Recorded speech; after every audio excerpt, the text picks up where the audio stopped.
तो हम स्टार्ट करते हैं आज का लेक्चर। और देखो जी, आज हम पढ़ेंगे अपना fiscal policy and how government play with the fiscal policy, ताकि जो भी चीज़ें हो पा रही हैं, जो भी ढंग से काम हम कर सकते हैं। फिस्कल पॉलिसी होती क्या, पहले आप ये बताइए,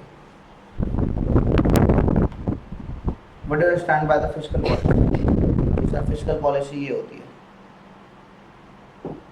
फिस्कल पॉलिसी आप क्या समझते हैं, मुझे this is the meaning of fiscal policy. Fiscal policy क्या होती है?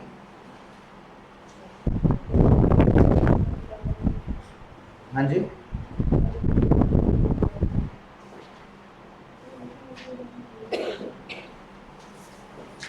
फिस्कल पॉलिसी क्या होती थी?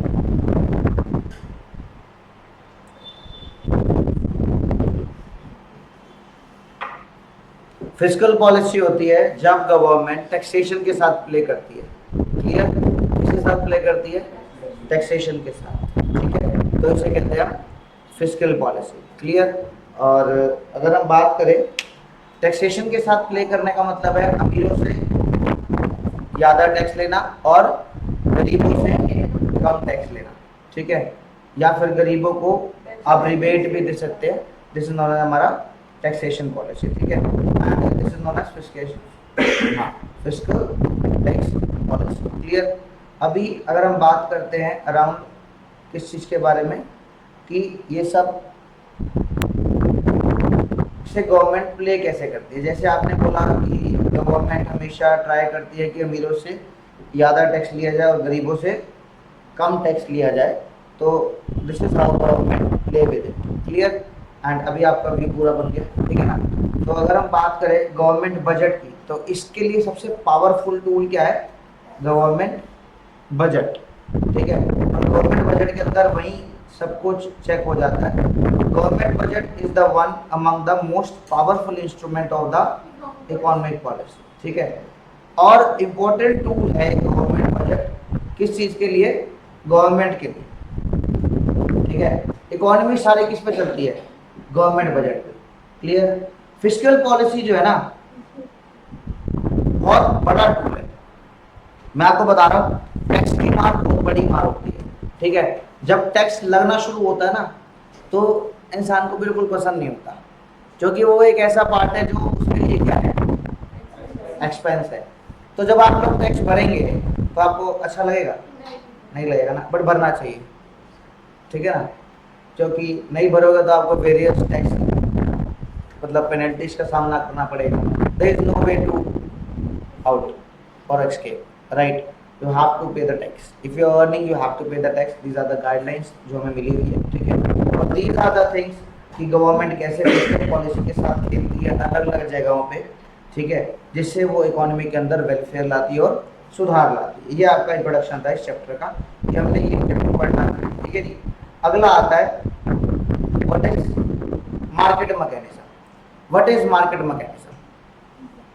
एक बात बताओ, तुम्हारा घर कैसे चल रहा है? मतलब तुम्हारे घर में क्या गवर्नमेंट का इंटरफेयर है क्या? तो किसका इंटरफेयर है? तुम लोगों का। तुम लोगों का इंटरफेयर है ना। तुम लोग अपना घर खुद मैनेज कर रहे हो ना।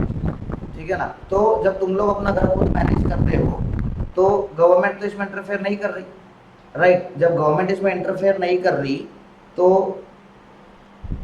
आप लोग मुझे ये बताओ कि आपको दिक्कत क्या है? गवर्नमेंट इंटरफेयर नहीं करती, इसी प्रकार से आपकी मार्केट भी चलती है।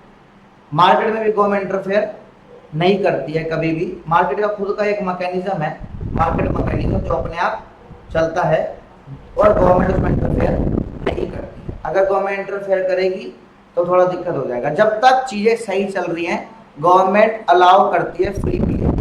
क्लियर? गवर्नमेंट कभी भी दिक्कत नहीं करेगी। मार्केट अपने आप सेल्फ एडजस्टिंग है, इकोनॉमी अपने आप सेल्फ एडजस्टिंग है।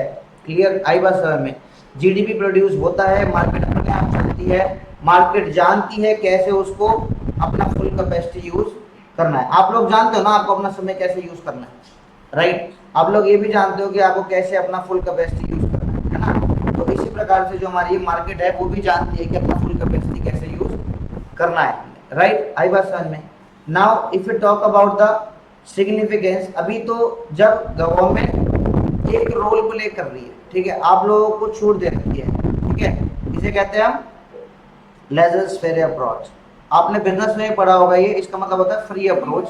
जब आपको बोल दिया जाता है कि आप अपने हिसाब से खुद काम कर सकते हैं, ठीक है, और ये जनरल थ्योरी है, इसमें प्रॉपर कोई दिक्कत नहीं है। गवर्नमेंट अपनी स्पेंडिंग्स भी करती है जहां जहां उसे लगता है कि वो नेसेसरी है, ताकि प्रॉब्लम हो जाए सॉल्व। किन कौन सी प्रॉब्लम, किस चीज की problem? Problem of unemployment, problem of economic unstability. Clear? तो ये जो प्रॉब्लम ऑफ अनएम्प्लॉयमेंट है, ये आपको सॉल्व करना है। गवर्नमेंट चाहेगी स्टेबिलिटी है, सोशल वेलफेयर बढ़े और प्रॉब्लम ऑफ अनएम्प्लॉयमेंट क्या हो, कम से कम। क्लियर? आगे बढ़ सर में, ठीक है जी। उसके बाद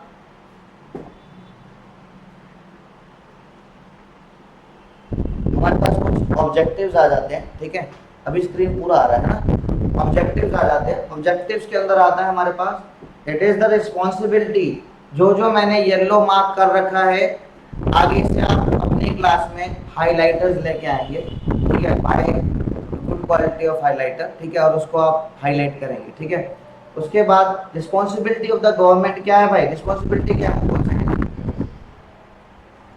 responsibility of government to provide goods and services. It is the responsibility of the government to provide you highways, primary education and health care, to ensure social welfare. Social welfare is the motive of the government, ठीक है डिमांशी, and government है और social motive है, और इसी वजह से government काम कर रही है। तो हम ये कह सकते हैं कि गवर्नमेंट का एक सोशल वेलफेयर है और गवर्नमेंट अपना काम करेगी। अब गवर्नमेंट कैसे काम करेगी? Achievement of full employment, price stability होना चाहिए, इकोनॉमिक डेवलपमेंट होना चाहिए, और distribution of income and wealth proper रहना चाहिए, ठीक है जी। This is known as economic stability. Clear? आई बात समझ में? इक्वलिटी रहनी चाहिए अमीर और गरीब में, डायरेक्टली और इनडायरेक्टली इंफ्लुएंस होने चाहिए रिसोर्सेज। फिस्कल पॉलिसी एक पावरफुल टूल है इकोनॉमी के अंदर, मैनेज करना है कैसे आउटपुट को प्रोड्यूस किया जाएगा, जीडीपी को प्रोड्यूस किया जाएगा, समझ गए? और स्टेबलाइजेशन लाई जाएगी इकोनॉमी के अंदर, तभी बात बनेगी, अदरवाइज बात नहीं बनेगी। पिछले चैप्टर में हमने एक बात पढ़ी थी, जीडीपी क्या होता है? जीडीपी होता है C plus I plus G plus N X. मतलब क्या है इसका? एन एक्स का मतलब है net export, government spending, household consumption और इन्वेस्टमेंट ऑफ प्राइवेट सेक्टर। चार सेक्टर है यहाँ पे सज्जू, ध्यान दे लो please, C plus I plus G plus N X. Clear? This is the thing हम बोल रहे हैं आपको, गवर्नमेंट एक्सपेंडिचर, प्राइवेट कंजम्पशन, ठीक है, I stands for investment and N X stands for net export, ठीक है जी। थोड़ा सा अभी हाँ ऐसे। उसके बाद types of fiscal policy. Clear? Now what is the type? What are the types of fiscal policy? अभी यहाँ पे आ रहा है एक्सपेंशनरी फिस्कल पॉलिसी। सबसे पहले वो टाइप था हमारा एक्सपेंशनरी फिस्कल पॉलिसी। क्लियर? एक सेकंड। अब एक्सपेंशनरी फिस्कल पॉलिसी में क्या होता है? ये पॉलिसी इसलिए डिजाइन की गई है कि सम टाइम इकोनॉमी के अंदर क्या आते हैं, डिक्लाइंस भी आते हैं, सम टाइम अपवर्ड भी जाती है इकोनॉमी। कॉन्ट्रैक्ट आएंगे जाएंगे, ठीक है, डेफिसिट डिमांड बढ़ेगी, कॉन्ट्रैक्ट्स भी होगी, इकोनॉमी कभी डेफिसिट डिमांड भी आएगी, कभी इकोनॉमी किस पे आएगी? बूम पे भी आएगी, कभी इकोनॉमी डिप्रेशन में भी जाएगी, ठीक है ना। तो ये सब चीजें हमें देखिए, गवर्नमेंट देखती है कि हमें कैसे काम करना है। अब देखिए जी, अगर चल रहा है क्या बूम पीरियड, तो टैक्सेशन में ज्यादा रिलीफ नहीं दिया जाएगा, इकोनॉमी अच्छी चलती है। अगर चल रहा है डिप्रेशन पीरियड, तो टैक्सेशन में रिलीफ दिया जाएगा और गवर्नमेंट परफेक्ट कट कर देगी। क्या कर देगी? Cut all types of taxes, ताकि एक्स्ट्रा मनी जो है वो लोगों के पास बच जाए। किस लिए बच जाए? स्पेंडिंग के लिए, ठीक है जी। तो यही गवर्नमेंट का एक मोटिव रहता है, बोला करो याद हो जाएगा साथ साथ। क्लियर? परचेजिंग पावर बढ़ जाएगी इंसान की, ठीक है जी, और वो टैक्स कम भर के क्या करना चाहेगा? क्या करेगा? स्पेंडिंग करेगा, डेफिसिट डिमांड उठ जाएगी। क्लियर। गवर्नमेंट भी इस टाइम क्या करेगी, मार्केट में अपनी डिमांड को बढ़ा देगी, गवर्नमेंट के एक्सपेंडिचर को बढ़ा देगी, ताकि आपका मनी जो है वो मार्केट के अंदर पंप हो जाए और आपका काम बन जाए। क्लियर। आगे बात समझ में। उसके बाद यही कॉम्बिनेशन है गवर्नमेंट का, अपनी स्पेंडिंग बढ़ाएगी, लोगों के पर्सनल इनकम के ऊपर टैक्सेस को कम कर देगी, ताकि इकोनॉमी जो है वो बाहर आ जाए। क्लियर। आगे और इकोनॉमी हो रही है एक्सपेंड। ये जो मैंने आपको मेजर बताया है वो क्या बताया मैंने, expansionary measure. Expansionary measure of what, demand बढ़ाने का। टैक्स कम कर दो, गवर्नमेंट अपनी स्पेंडिंग को बढ़ा देगी, ठीक है ना, ताकि आपके स्पेंडिंग बढ़ जाए और जो डेफिसिट डिमांड है वो क्या हो जाए, इंक्रीज हो जाए, बढ़ जाए। ठीक है जी, आंसर 2।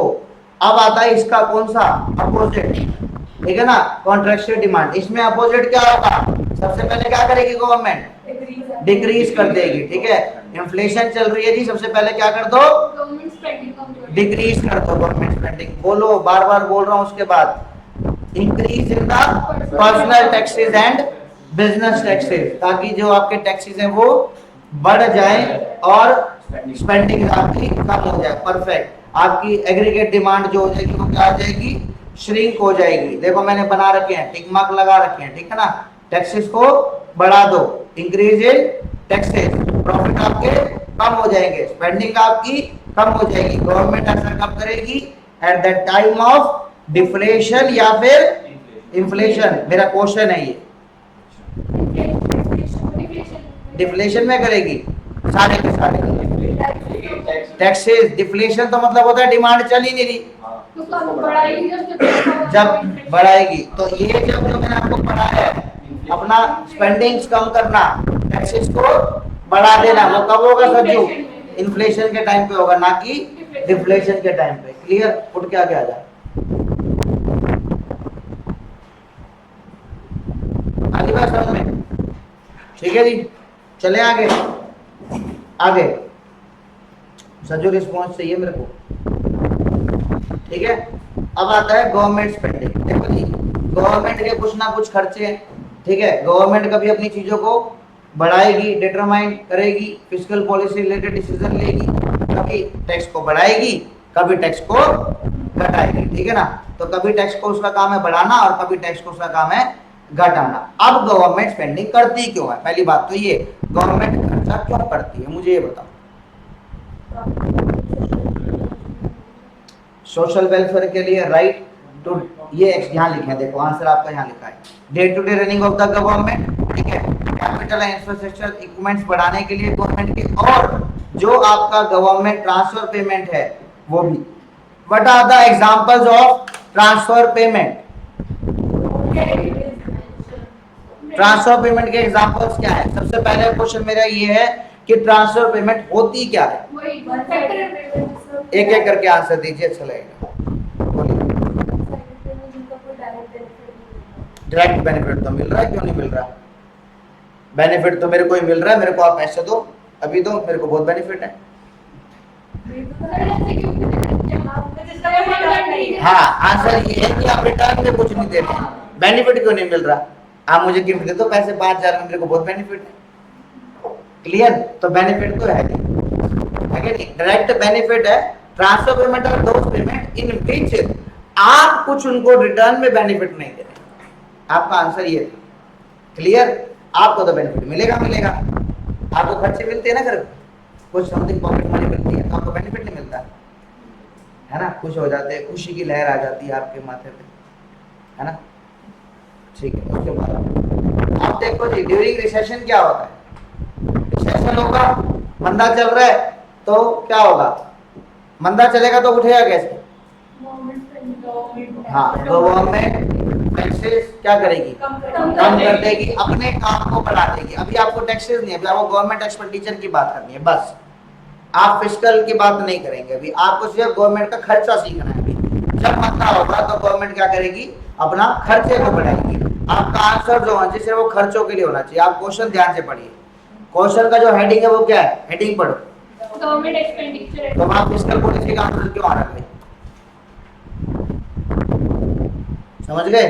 फिस्कल पॉलिसी का आंसर नहीं आना चाहिए ना, फिर एमसीक्यू में कंफ्यूज हो जाओगे। ठीक है जी, और विनम्र निवेदन है जो बच्चे फोन यूज कर रहे हैं वो मत करिए, ठीक है जी। उसके बाद इरिगेशन फैसिलिटीज, बड़ा ठीक है जी, और इलेक्ट्रिफिकेशन वर्क स्टार्ट हो जाएगा, जो भी चीजें हैं लेबर वर्क बढ़ जाएगा, ताकि क्या हो, गिरजा क्या हो, लोगों की जेब में पैसा आए। हाईवेज बनेंगे तो पैसा आएगा, ठीक है जी, ये सब पैसा आएगा, लेबर की सप्लाई बढ़ेगी, हाईवेज बनेंगे, रोड्स बनेंगे, अस्पताल बनेंगे, स्कूल बनेंगे, मार्केट इकोनॉमी चलेगा। क्लियर? आगे बात समझ में?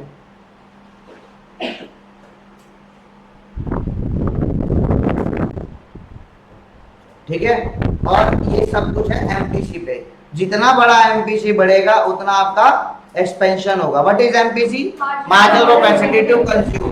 और एक रूल मेरा हमेशा याद रखना, तुम्हारा खर्चा मेरी income, when you give me the fees I will earn. Clear? तो तुम जितना एमपीसी बढ़ाते जाओगे उतना मेरा बेनिफिट होता जाएगा। सेम यही गवर्नमेंट का है, जितना वो बढ़ाती जाएगी एमपीसी को उतना बेनिफिट होता जाएगा, उतना हम रिसेशन से बाहर निकलेंगे और एक्सपेंशन हमारा होता जाएगा। क्लियर? आगे का समझ में? गवर्नमेंट कैसे बढ़ाएगी? एमपीसी को कैसे बढ़ाएगी गवर्नमेंट? बिल्कुल सही बात है, कैसे बढ़ाएगी? रोड्स को बना के, हाईवेज को बना के। उसका कंजम्पशन तो यही है। उसका कंजम्पशन गवर्नमेंट कैसे हुआ ये, है ना? अच्छा, तो गवर्नमेंट करती क्या है फिर? यही मतलब जो रोड्स वगैरह बिल्ड करना और इंफ्रास्ट्रक्चर बिल्कुल। उसका कंजम्पशन कैसे होता है? मेन तो सोशल डिमांड कौन कर रहा है? हम कर आप कहाँ कर रहे हैं? तीसरा फैक्टर क्या था? Government investment. तो एमपीसी तो वो इनडायरेक्टली उसका गवर्नमेंट का ही तो खर्चा हुआ ना, गवर्नमेंट ही तो खर्चा कर रही है, गवर्नमेंट ही तो एक्सपेंड कर रही है, तो एमपीसी तो गवर्नमेंट का ही देखोगे ना। यहाँ पे आप रोड साइड पे आप सोना बना रहे हो, आपका पैसा वहां लग रहा है, किसका पैसा लग रहा है? गवर्नमेंट का। तो कंजम्पशन कौन कर रहा है इस टाइम? अपने खर्चों की कंजम्पशन कौन कर रहा है? गवर्नमेंट कर रहा है। उसकी आप फैसिलिटी का कंजम्पशन कर रहे हो, आप उस चीज में कंफ्यूज हो रहे हो। सरकार बना रही है, खर्चा कर रही है, उसका एमपीसी बढ़ रहा है, उसका जो सुख सुविधा है वो आप ले रहे हो, ठीक है ना। लेकिन जब गवर्नमेंट एक्सपेंडिचर कर रही है, इन्वेस्टमेंट कर रही है, तो वो क्या कर रही है? वो अपना एमपीसी बढ़ा रही है ताकि रिसेशन से बाहर निकलो, एक्सपेंशन इन प्रोडक्शन हो। समझ गए? सर इनडायरेक्टली की बात नहीं है, बात इनडायरेक्ट। एक मिनट एक करके डाउट लिए जाएंगे, ठीक है। आप एक बात याद रखना, ठीक है। आप जो कह रहे हैं मुझसे, वो कह रहे हैं इनडायरेक्ट। हम यहाँ पे इनडायरेक्ट रिलेशन नहीं निकाल रहे हैं हमको। पहली बात आप देखो, हम सिंपल एक हेडिंग पढ़ रहे हैं, गवर्नमेंट एक्सपेंडिचर, ठीक है। गवर्नमेंट का सोर्स ऑफ रेवेन्यू क्या है उसकी हम बात नहीं कर रहे हैं, समझ रहे हो मेरी बात को? आप उसका सोर्स ऑफ रेवेन्यू से आंसर दे रहे हो, बात आपकी ठीक है, जो आप पैसा दे रहे हो वही वो एक्सपेंड कर रही है। बात सिर्फ इसलिए है कि आप उसका सोर्स ऑफ इनकम बता रहे हो, जो कि आंसर नहीं। समझ गए? आप पूछिए। गवर्नमेंट एक्सपेंशन ऐसे करेगी, वो रोड्स एंड हाईवेज बनाएगी, उस पर जो लेबर काम करेगी उसकी जेब में पैसा आएगा, उसकी जेब में पैसा आएगा तो वो पैसा खर्च करेगी ना। जब मंदा होगा तो पैसे खर्च कैसे होंगे? वो ठीक है, बट एमपीसी से रिलेटेड क्या है? What is MPC? Marginal propensity to consume. Marginal propensity to consume का मतलब क्या होता है? चेंज इन कंजम्पशन और change marginal propensity to consume मतलब क्या होता है?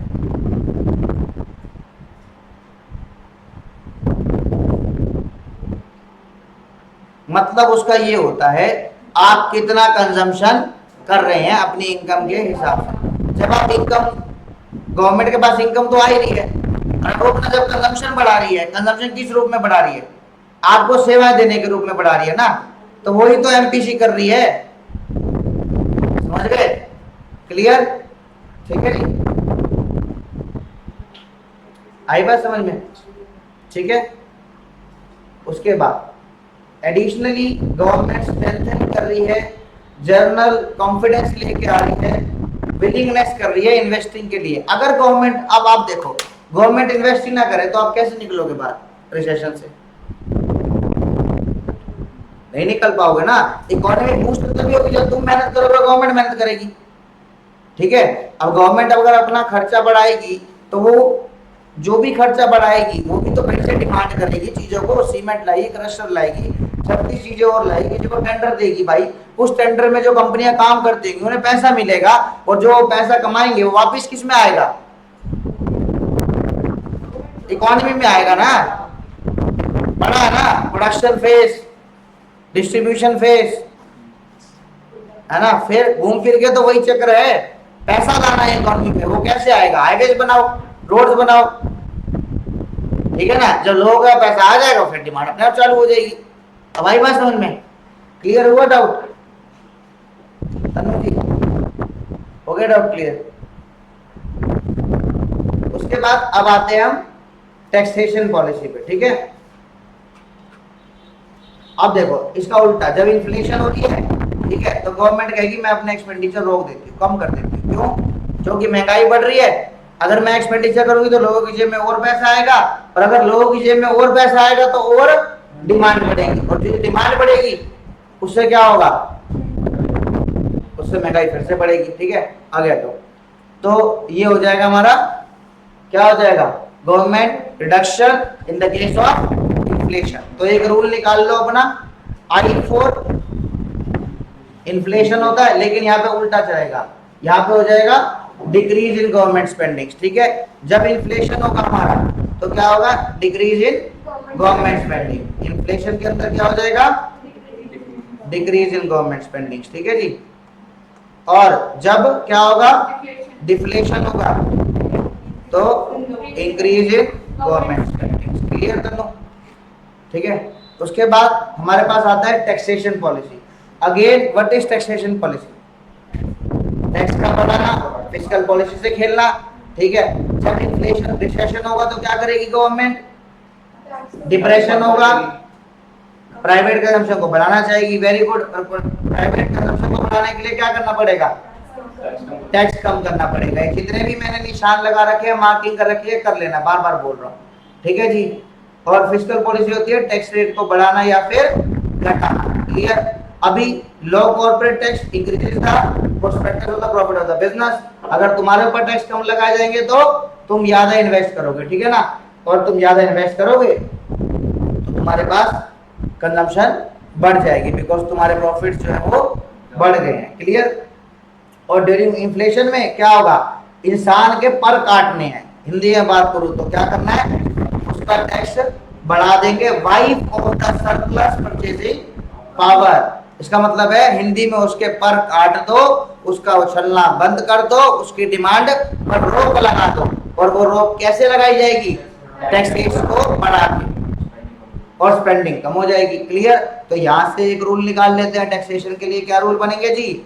इंक्रीज इन टैक्स, ठीक है ना। कब? During inflation. I for increase, I for inflation. Clear? आगे बात समझ में? उसके बाद अब क्या हो जाएगा इसका उल्टा? Decrease in tax during deflation. D for decrease, D for deflation. Clear? आगे बात समझ में? ठीक है जी। Now, public debt as an instrument of fiscal policy। मुझे पहले तो ये बता दो पब्लिक डेब्ट क्या होता है। मैंने लास्ट चैप्टर में आपको बताया था, लास्ट क्लास में। पब्लिक से बोरोइंग्स करना या फिर उनको वापिस पैसा लौटाना। डेब्ट रीपेमेंट तो बनेगा ही बनेगा after a particular period of time, है ना जी। आप मार्केट से लोन ले रहे हो। अब गवर्नमेंट क्या करेगी? जब गवर्नमेंट अपना काम पूरा नहीं कर पाती, ठीक है ना। अब देखो पब्लिक डेब्ट क्या है? इंटरनल भी हो सकते हैं, एक्सटर्नल भी हो सकते हैं। जब गवर्नमेंट बोरो करती है किससे? अपने ही कंट्री के लोगों से, तो उसे कहते हैं हम इंटरनल डेब्ट, ठीक है। मार्किंग चलती रहनी चाहिए। और जब गवर्नमेंट बोरो करती है कहां से? तो उसे क्या कहा जाता है? ठीक है ना। तो अगेन वही लोन्स हो गया या फिर सेविंग हो गई, लोगों की जो बैंक पर पड़ रहे थे, ठीक है। अब in the case of market loan government क्या करती है? ट्रेजरी बिल इशू करती है, गवर्नमेंट सिक्योरिटी इशू करती है, डिमोनेटाइजेशन करती है, ठीक है ना, डिनोमिनेशन करती है, सॉरी डोनेशन, ये सब लाते हैं, हम देखते हैं इनको। इनको क्या कहते हैं? Short term expenditure. एक मॉनेटरी पॉलिसीज है ना, मॉनेटरी टूल्स है, आपने पढ़ा होगा लॉन्ग टर्म और short term. Treasury bills is the money market instrument, जो कि क्या होता है, शॉर्ट टर्म होता है, ठीक है ना। स्मॉल सेविंग्स लोगों की, नेशनल सेविंग सर्टिफिकेट्स, किसान विकास पत्र, ठीक है। गवर्नमेंट बोरो करती है लोगों से, कब बोरो करती है, जब मार्केट मंदे में होगी और उसको पैसे की जरूरत होगी, ठीक है, ताकि उसकी डिमांड जो है वो आगे लोगों की डिमांड जो है वो बढ़ा सके। क्लियर, बोरोइंग्स करेंगे। अब आप बोरोइंग्स करके क्या करोगे, पैसा जेब में मतलब डोलते रहोगे क्या लेके, क्या करेंगे आप, इन्वेस्ट करेंगे या फिर उसको स्पेंड करेंगे। तो गवर्नमेंट जब ले रही है, पैसा ले रही है नेशनल डेवलपमेंट सर्टिफिकेट से या फिर नेशनल सेविंग सर्टिफिकेट से पैसा ले रही है, तो उसका क्या करेगी आगे, इसको खर्च करेगी, इट इज क्वाइट ऑब्वियस। और वो जो खर्चे करेगी उसको आगे देखा जाएगा, क्लियर, आगे उससे बढ़ाया जाएगा। अब budget as an instrument of fiscal policy, again वही, what is balance budget, when tax revenue and yes. अब इसमें कोई भी इफेक्ट नहीं आता, बिकॉज यहाँ पे जो लीकेज है वो भी इक्वली है जितने हमारे इंजेक्शन जो है, ठीक है, जितना पैसा बाहर गया उतना पैसा वापस आया भी है। सरप्लस बजट का मतलब क्या है, यस, रेवेन्यू ग्रेटर है, और तो इसका मतलब क्या है, अब देखो, अब बात करते हैं नेगेटिव। अब सरप्लस बजट में क्या है, that occurs when the government collects more when it's spend is less, though sound highly attractive one has a negative effect on the aggregate demand, clear, because in this leakages are more and injections are less, because government ने यहाँ पे क्या किया है, government जो budget आया है, surplus आया, इसमें क्यों आया है, क्योंकि आपका जो डिमांड हुआ है, जो आपका बाहर का पैसा है, बजट क्या है आपका, जो सरप्लस बजट है उसमें नेगेटिव इफेक्ट क्या है, क्योंकि आपके लीकेजेस ज्यादा है, इंजेक्शन यहाँ पे कम हुए हैं, पैसा बाहर गया आपका, ठीक है, तभी आपका सरप्लस आया ना। बाहर से पैसा, जब आपका लीकेज ज्यादा होगा, डिमांड ज्यादा होगी, तभी तो आपका सरप्लस बनेगा, ठीक है। जब आपका माल सामान बिकेगा तभी तो होगा ना। और आपका जब डेफिसिट कब होगा, जब गवर्नमेंट की एक्सपेंडिचर क्या होंगी, ज्यादा होंगी एज कंपेयर टू, है ना। अब यहाँ पे इस वाले केस में देखिए, आप इस चीज को समझिए, यहाँ पे गवर्नमेंट का सरप्लस ज्यादा है क्योंकि गवर्नमेंट ने काम कम करा है, समझ रहे। और यहाँ पे क्या है, गवर्नमेंट का डेफिसिट ज्यादा है क्योंकि गवर्नमेंट ने यहाँ पे खर्चा ज्यादा करा है एज कंपेयर टू टैक्सेस, ठीक है ना। आई बात समझ में या नहीं आई, या दोबारा समझाओ, आगे बात समझ में, क्या बात समझ में आई, कि बजट सरप्लस अट्रैक्टिव तो लगता है, लेकिन इसमें क्या है, आपके लीकेजेस ज्यादा है as compare to injections, clear. और जो आपका बजट डेफिसिट है, जहां पे गवर्नमेंट एक्सपेंडिचर ग्रेटर है, किससे, टैक्स रेवेन्यू से, इसका पॉजिटिव इफेक्ट है, बिकॉज यहाँ पे जो है इंजेक्शंस आपके टोटल इंजेक्शंस ज्यादा है और लीकेज आपकी कम है, क्योंकि गवर्नमेंट ने एक्सपेंडिचर ज्यादा करा है, इसलिए उसके इंजेक्शंस ज्यादा है। इंजेक्शन मतलब इंजेक्ट करा उसने, स्पेंड करा उसने, क्लियर। ऊपर वाले पॉइंट से कंफ्यूज मत होना, क्लियर। ऊपर में क्या है, उसने खर्चा कम करा है, ठीक है, तो खर्चा कम करा तो इंजेक्शन उसके कम है, तभी तो पैसा बचा है, तभी तो सरप्लस आया है। डेफिसिट कब हुआ, जब उसका खर्चा ज्यादा हुआ, खर्चा ज्यादा हुआ तो मतलब कमाई कम थी, खर्चा ज्यादा था तो उसने इकोनॉमी में ज्यादा खर्चा करा, और जब इकोनॉमी में ज्यादा खर्चा करा तो वो क्या है, इंजेक्शन है, क्लियर।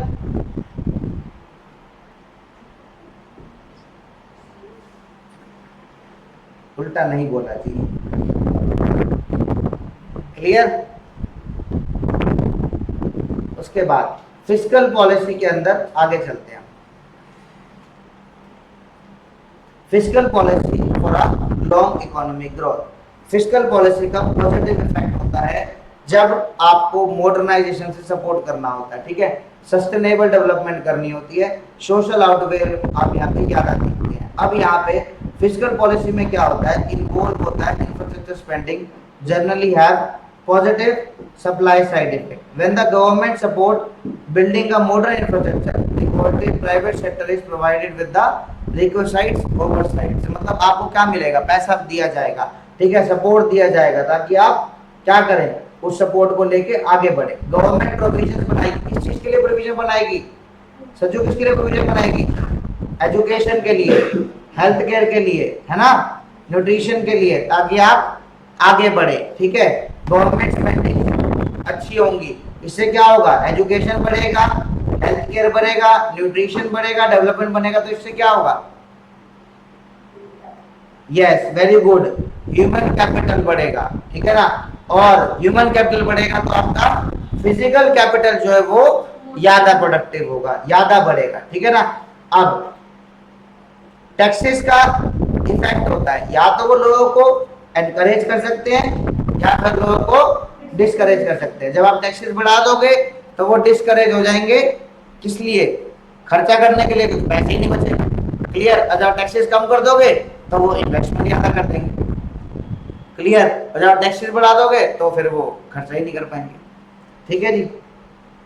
तो एक वेल डिजाइंड पॉलिसी बनाना बहुत जरूरी है लॉन्ग टर्म ग्रोथ के लिए। अगर आप वेल डिजाइंड पॉलिसी नहीं बनाओगे तो गलती और दिक्कत आप लोगों को ही आएगी, बिकॉज उसका जो लॉन्ग टर्म इम्पैक्ट है वो ज्यादा अच्छा नहीं हो पाएगा, और उसका क्या आएगा, एडवर्स इफेक्ट आएगा, क्लियर।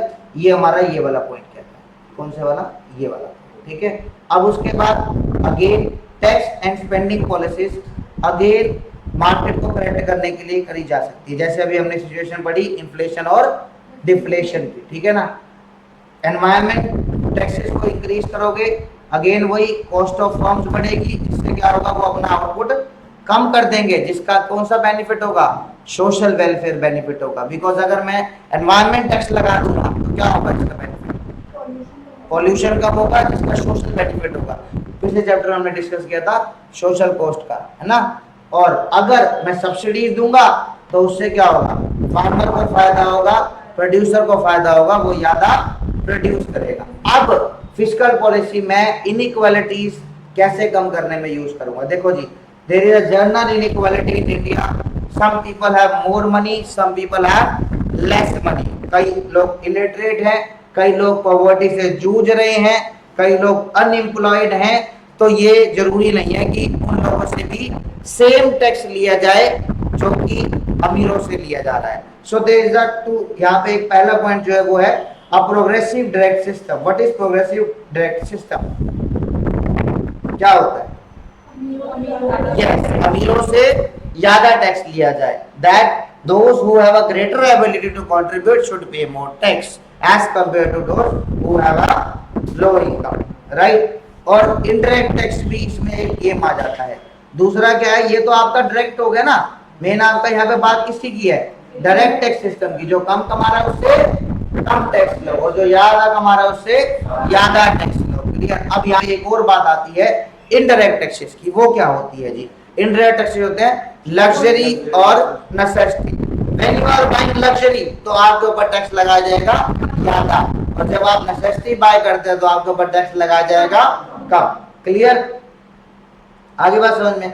उसके बाद गवर्नमेंट कुछ और सोशल मेजर्स लेती है डिसएडवांटेज सेक्टर के लिए, जैसे कि अगेन वही पहला हो गया पॉवर्टी एलिवेशन प्रोग्राम, उसके बाद सब्सिडी देना, कहाँ पे, मेडिकल केयर में, एजुकेशन में, हाउसिंग में। उसके बाद इंफ्रास्ट्रक्चर को बढ़ाना, clear, employment relief fund, sorry employment relief देना, सिकनेस फंड्स लगाना, अलाउंसेस देना, क्लियर, सब्सिडी बढ़ाना। आपको देखा होगा आपके यहाँ पे आंगनवाड़ी वगैरह भी होंगे, राइट, हर जगह का आंगनवाड़ी भी है, स्ट्रेंथनिंग कर रहे हैं उससे, आंगनवाड़ी से वो क्या स्ट्रेंथन कर रहे हैं, बच्चों को इंजेक्शन दिए जाते हैं, दवाइयां दी जाती हैं, इसका बेनिफिट क्या है, लास्ट पॉइंट पढ़ो, ह्यूमन कैपिटल बनेगा भाई, है ना। जितना स्वस्थ रहेगा शरीर उतना ही तो वो आगे यस कमा पाएगा, आउटपुट दे पाएगा। अगर शरीर स्वस्थ नहीं होगा तो कैसे आउटपुट बनेगा, क्लियर। आगे बात समझ में, ठीक है जी। तो ये हो गया हमारा कुछ प्रोग्राम जो कि गवर्नमेंट चेक करती है जब एडवर्स इफेक्ट आ रहे हो, clear.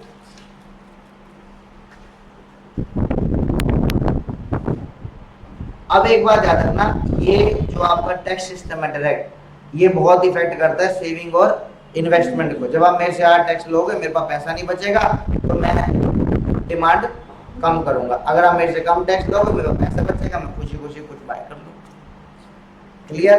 This is known as हमारा save and investment policy. Clear. उसके बाद limitation, what is the limitation now. अब यहाँ पे कुछ हम लिमिटेशंस भी पढ़ेंगे। मैंने आपको हमेशा सिखाया है किसी का इफेक्ट है तो किसी का अगर अच्छा इफेक्ट भी है तो दुष्प्रभाव भी। क्लियर। अब यहाँ पे आता है पहला रिकॉग्निशन लैग। ठीक है। इकोनॉमी क्या है, बहुत कॉम्प्लेक्स है। क्लियर। और usually it is not easily for comprehensible, मतलब इतना इजी नहीं है उसको, और डिफिकल्टी भी है टाइमली डाटा और कलेक्टिंग एक्यूरेट डाटा। हो सकता है गवर्नमेंट डाटा जो कलेक्ट कर रही है ना, वो जो उसके पास डाटा है और उसकी जो पॉलिसीज हैं उसमें टाइम लैग हो, समझ गए, जो कि फिर दिक्कत हो जाएगा।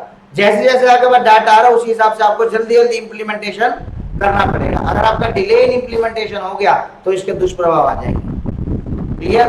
अगर आप इन्फ्लेशन में टैक्सेस को कम कर रहे हो तो दुष्प्रभाव आएंगे उसके, क्योंकि और इन्फ्लेशन बढ़ जाएगा उससे। क्लियर। उसके बाद डिसीजन लैग, मैंने वही बोला, डिसीजन लैग तो भाई सरकारी काम है, थोड़े बहुत डिले होंगी चीजें। क्लियर। उसके बाद इम्प्लीमेंटेशन लैग, आपने डिसीजन ले लिया, आपने डाटा कलेक्ट भी कर लिया, लेकिन उसको इम्प्लीमेंट ही नहीं किया। जब प्लानिंग करके उसको आपने इम्प्लीमेंट नहीं किया था, वो प्लानिंग का क्या फायदा। क्लियर। तो वो हो गया आपका इम्प्लीमेंटेशन। और उसके बाद इम्पैक्ट, जरूरी नहीं है आपका इम्पैक्ट उसी टाइम आ जाए, इट टेक्स टाइम। ठीक है ना। तो इम्पैक्ट लैग भी हमारा यहाँ पे हो सकता है। तो यहाँ पे आपके फिस्कल पॉलिसी बहुत एट टाइम्स भी बैडली टाइम, इसका टाइमिंग बहुत इंपॉर्टेंट है। अगर आपको सही रिजल्ट चाहिए तो आपको टाइम मैनेजमेंट आना चाहिए। It is very quite obvious, those people who manage their time very well will always have a good life, and the people who waste their time they know कि उनकी life बिल्कुल ही खराब हो जाएगी। ठीक है। तो यहाँ पे भी टाइम लैग है। और there are difficulty also, instantly government के डिसीजन चेंज नहीं हो सकते, प्रोटोकॉल है, सिस्टम है। आपने बोला कि चेंज कर दो, तो दिस इज नॉट इजी कि आपने बोला और चेंज हो गया। ठीक है ना। प्रोटोकॉल्स है, सिस्टम्स है, कुछ डिफिकल्टी है, इंस्टेंटली चेंजिंग एनवायरनमेंट नहीं है यहाँ पे टैक्सेशन और स्पेंडिंग पॉलिसीज के अंदर। जी आपने बोला चेंज हो गया, टैक्स ज्यादा है, कल से टैक्स कम हो जाए, ऐसा नहीं है। It takes time, right. Government practically difficult हो जाता है रिड्यूस करना, कहाँ, डिफेंस के अंदर रिड्यूस करना और सोशल सिक्योरिटी के अंदर। मैंने ये तो बोल दिया इन्फ्लेशन चल रहा है, आप गवर्नमेंट स्पेंडिंग क्या कर दो, कम कर दो। अगर आप डिफेंस कम करके दिखाओ, आप सोशल सिक्योरिटी कम करके दिखाओ, कल से आपके ऊपर चाइना अटैक कर देगा, यही होगा। कल से पाकिस्तान अटैक कर देगा आपके ऊपर। सोशल सिक्योरिटी स्कीम कम करके दिखाओ, पॉवर्टी और फैलेगी। तो कैसे कम करते हैं एसेंशियलिटीज को। हर चीज किताबी नहीं होती, करनी और कथनी में बहुत फर्क होता है। आपने बोल दिया ना स्पेंडिंग कम कर दो, आप डिफेंस कम कर दो, क्या कर लोगे, लॉ एंड ऑर्डर खराब हो जाएगा, क्राइम बढ़ जाएगा, उसका दुष्प्रभाव हो जाएगा। क्लियर। तो यहां फर्क है, ये इसका डिसएडवांटेज नहीं हो सकता। पब्लिक वर्क इजीली कट नहीं हो सकते। हाईवे जो बीच में लगे हुए हैं छोड़ दें, चलो जी 2 साल बाद देखेंगे, आधा हाईवे बना दिया, आधा छोड़ दो। व्हाट विल हैपन, जो 2 साल बाद में जंग लग जाएगा, ठीक है, और वो जो अनकंप्लीट स्ट्रक्चर है वो गिराने योग्य हो जाएगा, जो पैसा लगा वो भी मिट्टी हो जाएगा। तो जो हम ये बात कर रहे हैं इसका इंक्रीज और डिक्रीज, वो पूर्णतः तरीके से संभव नहीं है, ये बात भी समझ लो आप। ठीक है। जो आपको क्लास 12 से ऊपर लेवल लेके जाना है। क्लियर। जो वास्तविकता है, जो फैक्ट है, वो एक्चुअली बहुत इम्प्लीमेंटेशन डिफिकल्ट है। There is a time lag, there is a implementation lag, there is a impact lag, there is a decision lag. Clear.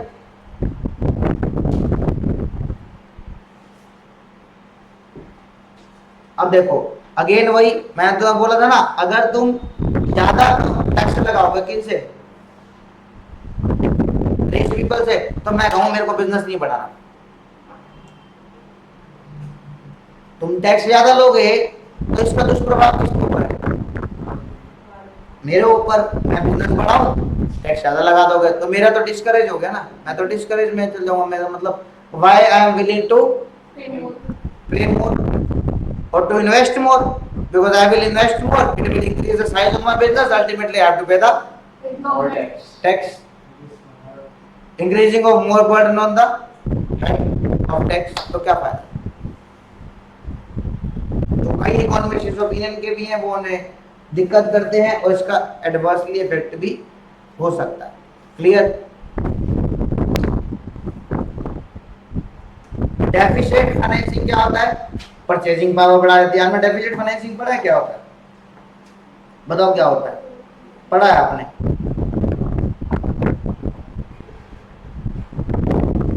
Fiscal deficit को दो ही तरीके थे पूरे करने के, या तो मोर बोरिंग्स या फिर डेफिसिट फाइनेंसिंग। आप पढ़ के आए क्लास 12 में, तो आप मुझे बता दीजिए डेफिसिट फाइनेंसिंग होता क्या है? पता है किसी को? नहीं पता?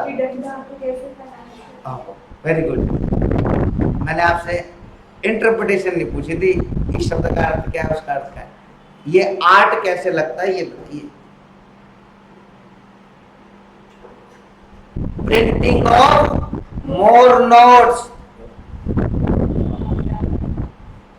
प्रिंटिंग ऑफ मोर नोट्स से क्या होगा? जेब में पैसा होगा तो लोग फ्लाई मोड में चला जाएगा, और अगर वो फ्लाई मोड में चला गया तो क्या होगा?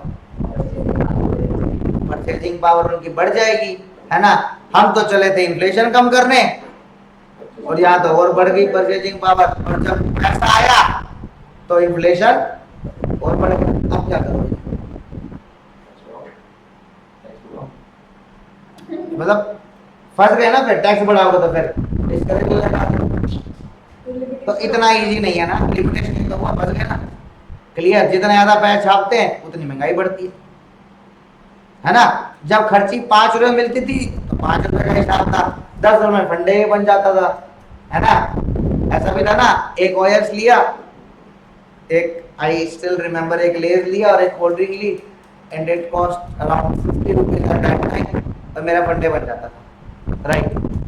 If I go around 20 years back.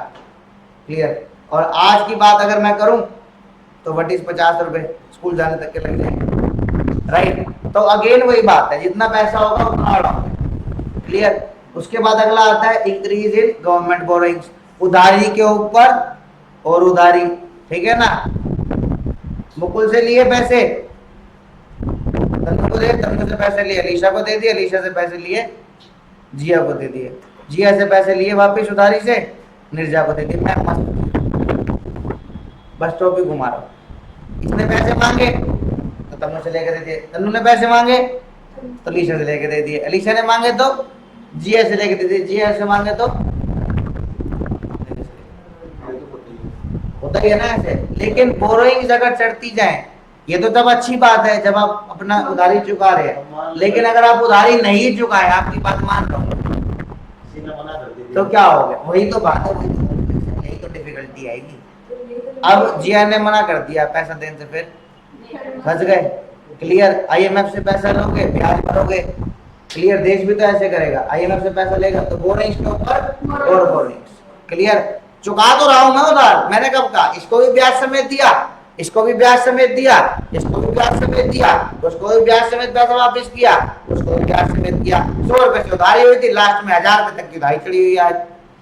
लेकिन मैं मस्त।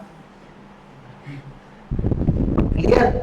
आई बात समझ में? तो यही होती है ना स्पेंडिंग। इससे 100 मांगे थे, कितने का? 150 वापस करेगा, मैंने अलीशा 150 दे लिए। अलीशा ने कहा 200 वापस करोगे, मैंने क्या किया? नेहा से 200 ले लिए, ठीक है, अलीशा को दे दिए, ठीक है। उसके बाद निर्जा से लिए मैंने पैसे और नेहा के वापस कर दिए 250 रुपए। 250 रुपए के बाद निर्जा के पैसे देने के लिए मैंने इनसे लिए, निशिका से लिए। उसके बाद मैंने क्या किया? चढ़ता गया ना मेरे ऊपर उधारी, मेरी कहां से 100 से स्टार्ट हुई थी, 1000 तक पहुंच जाऊंगा मैं तो ऐसे।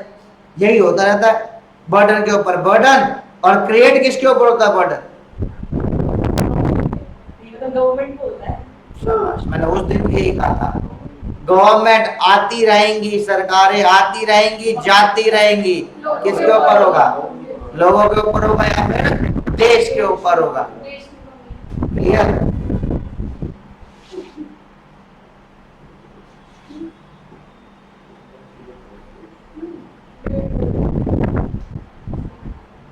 अब देखो, if government company with private sector to borrow money for spending it is likely to increase the,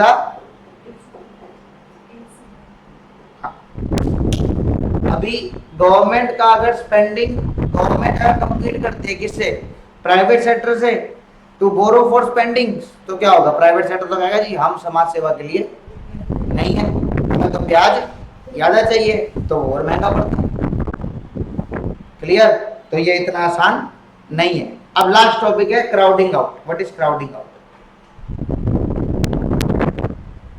ये एक ना सेकंड इफेक्ट है। अगर आप ज्यादा समाज सेवा करोगे ना तो प्राइवेट सेक्टर इससे डिस्करेज हो जाएगा, ठीक है ना। अब गवर्नमेंट अगर स्पेंडिंग्स को अपना बढ़ा देगा, ठीक है ना, स्पेंडिंग्स को बढ़ा देगा, तो क्या होगा इससे, फिस्कल पॉलिसी तो ठीक है तुम कर रहे हो, लेकिन इससे प्राइवेट सेक्टर डिस्करेज हो जाएगा। क्यों बताओ? रिसेशन को करने के लिए तुम क्या कर रहे हो, टैक्सेस कम कर रहे हो, स्पेंडिंग ज्यादा कर रहे हो, ठीक है ना। गवर्नमेंट क्या कर रही है, इनकम को लोगों की बढ़ाना चाह रही है, ठीक है, और एक्सपेंडिचर भी बढ़ाना चाह रही है, और इनकम क्या करना चाह रही है, लोगों का यहाँ पे रिसेशन हो रहा है, ठीक है। अब government runs a budget deficit, in income decreases और बजट डेफिसिट हो रहा है। अब इसमें क्या होता है, गवर्नमेंट की इनकम क्या हो रही है, कम हो रही है, और एक्सपेंडिचर क्या हो रहा है, बढ़ रहा है। तो यहाँ पे एक्सपेंडिचर और टैक्स रेवेन्यूज में क्या है, एक डिफरेंस है, ठीक है। और गवर्नमेंट इसको कैसे पूरा करेगी डिफरेंस को, लोन लेके, वेरी गुड, लोन लेके पूरा करेगी, और इससे क्या होगा, नेशनल डेब्ट बढ़ेगा। क्लियर? अब substantial government boring in the credit market tend to reduce the amount of funds available and pushes the interest rate up। अब जो पैसे यहाँ पे देखो, इसका दुष्प्रभाव क्या हो रहा है, प्राइवेट सेक्टर पे पड़ रहा है। किससे पड़ रहा है, प्राइवेट सेक्टर पे, ठीक है। अब मान लो मेरे पास थे 500 रुपए, ठीक है, क्लियर, मैंने 500 रुपए ये उधारी देने के लिए दे रखे थे, ठीक है। अब मुझको लाके मेरे से 300 रुपए ले गया, ठीक है। अब अलीशा आती है, कहते हैं कि सर मुझे आप 400 रुपये उधारी दे दो। मैंने कहा अलीशा मेरे पास 400 रुपये तो है ही नहीं, मेरे पास तो 200 रुपये है। क्यों? क्योंकि जो 500 में जो 300 वाला पार्ट था वो कौन ले गया, मुकुल ले गया, ठीक है ना। अब 200 रुपये का पार्ट मेरे पास बड़ा है, और मैं अब अलीशा को यही बोल सकता हूँ कि इसके भी टैक्स क्या लगेंगे, इंटरेस्ट रेट क्या लगेगा, हायर लगेगा, क्योंकि पूल तो सिर्फ यही है 500, ठीक है। नहीं तो मुकुल कह रहा है मेरे को ये भी दे दो। अब अलीशा क्या करेगी, टैक्स रेट को ज्यादा पे करेगी ताकि इसको पैसा मिल जाए। हो गया टैक्स रेट ऊपर। Yes. अब higher the tax rate will decrease what, yes, expenditure, investment expenditure. जब टैक्स रेट ज्यादा होगा तो मैं क्यों कंजम्पशन करूं, मैं क्यों इन्वेस्टमेंट करूं। जब मेरा ROI कम है, रिटर्न ऑन इन्वेस्टमेंट कम है, किससे, rate of interest of paying से, तो भैया हाथ जुड़वा लो, हमसे ना हो पाएगा। क्लियर? और हम हो जाते हैं क्राउडिंग आउट। तुम ही संभाल लो अपनी जनता, तुम ही कर लो सारा काम। अब एक तरह से क्या हुआ, देश की तरक्की पे होल्ट आ गया, है ना। गवर्नमेंट ने तो चाहा कि हम बोरो कर लेते हैं, बजट डेफिसिट हो रहा था, उसको ही बोरो करना था, वो अपना सोच रही थी। अब इन्होंने बोरो करा, इससे क्या हुआ, प्राइवेट सेक्टर हो गया क्राउड आउट। कुछ झुंड से प्राइवेट सेक्टर ने कहा हम इस चक्कर में नहीं पड़ेंगे और हम हो जाएंगे क्राउड आउट, ठीक है। अब इन्होंने मझधार दो दी, हम तो चले, अब हमारे हाथों में मझधार, वो कहते हैं ना कि हम तो चले, अलविदा, ठीक है। अब गवर्नमेंट के हाथ में सौंप दी कमान इकोनॉमी की। अब गवर्नमेंट ने क्या कर दिया, प्राइवेट सेक्टर की स्पेंडिंग को रिप्लेस कर दिया, क्योंकि प्राइवेट सेक्टर हो गया डिस्करेज, बिकॉज उसको जो पीछे से पूल ऑफ मनी था वो खत्म हो गया, और जो बचा है उस पर क्या कर रहे हो तुम, ज्यादा इंटरेस्ट, ठीक है जी, क्लियर। और अगर ये उठा भी लेता है पैसा, ठीक है, तो वो उसके लिए सफिशिएंट ही नहीं, उसके प्लान्स के मुताबिक, उसके बजट के मुताबिक क्या है, सफिशिएंट नहीं है ना प्राइवेट के लिए, ठीक है, ऑलरेडी मिनिमल, मतलब मिनिमल है यहाँ पे, क्लियर, और therefore only insignificant private spending होगी, क्लियर। इससे क्या होगा, मोर रिसेशन आएगा, क्योंकि प्राइवेट सेक्टर तो पीछे हट गया ना, ठीक है, और जो लोग प्राइवेट सेक्टर में हैं उनके ऊपर क्या होगा, दुष्प्रभाव होगा इसका, फिर क्या हो गया, फिर इकोनॉमी में और रिसेशन आ गया, और कहानी में दिक्कत आ गई, क्लियर, आगे बात समझ में। तो ये हमारा था, हमारा इंटरेस्ट रेट बढ़ाओगे तो क्राउडिंग आउट भी हो जाएगा, क्लियर, चैप्टर समाप्त।